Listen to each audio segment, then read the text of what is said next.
Un dimanche de votation en Suisse, les électeurs devaient se prononcer sur 4 sujets, dont la garantie du maintien de l'argent liquide, qui a été acceptée. Parmi les autres initiatives, la baisse de la redevance radio-télé, une initiative populaire demandait qu'elle soit revue à 200 francs suisses, soit un peu plus de 221 €. Et nous sommes en direct avec notre correspondant en Suisse. Bonsoir Michel.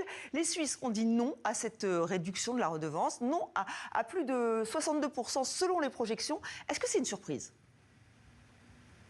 Alors oui, tout de même, c'est une surprise, en tout cas quant aux chiffres, ce fameux 62%, parce qu'au départ, eh bien, cette initiative avait le vent en poupe, elle était plutôt favorablement perçue par la population, et puis le changement, la bascule a eu lieu il y a quelques semaines, le non a commencé à l'emporter, mais à 51-52%, c'était ce que les sondages annonçaient, donc 62% aujourd'hui, c'est une surprise. Le peuple, la population suisse a clairement rejeté cette initiative, y voyant un danger pour la pluralité médiatique, y voyant un danger aussi pour l'offre culturelle, pour l'offre sportive. Et puis surtout, je crois qu'elle a compris les arguments du comité qui était contre cette initiative. C'est-à-dire qu'au départ, on nous vendait ça comme étant un moyen d'économiser de l'argent pour les ménages en Suisse. Puis on a bien compris que c'était plus complexe que ça, que c'était un peu plus politique, que c'était plus une atteinte potentielle aux médias, ce qu'ont expliqué les comités contre cette initiative et que la population suisse semble avoir compris aujourd'hui.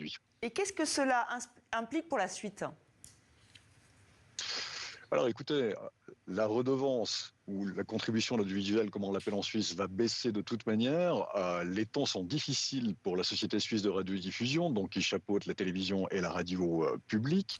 Il va falloir baisser les budgets, puisque de toute manière, la redevance ne finance pas tout. Il y a la publicité aussi qui finance une partie du budget et la publicité est en baisse. Mais par contre, ça assoit, on va dire, la place du média de service public en Suisse, qui a été passablement écorné, enfin pas écorné, mais en tout cas qui a été passablement attaqué par les partis politiques de droite et d'extrême droite, pas tellement le reste. Les autres partis politiques étaient favorables à son maintien.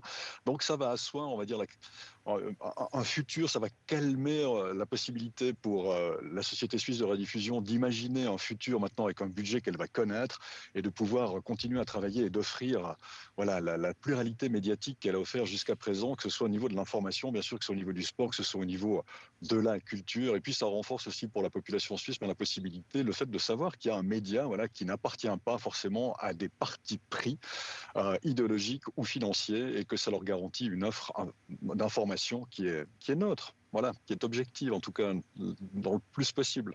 Merci Michel pour ces explications.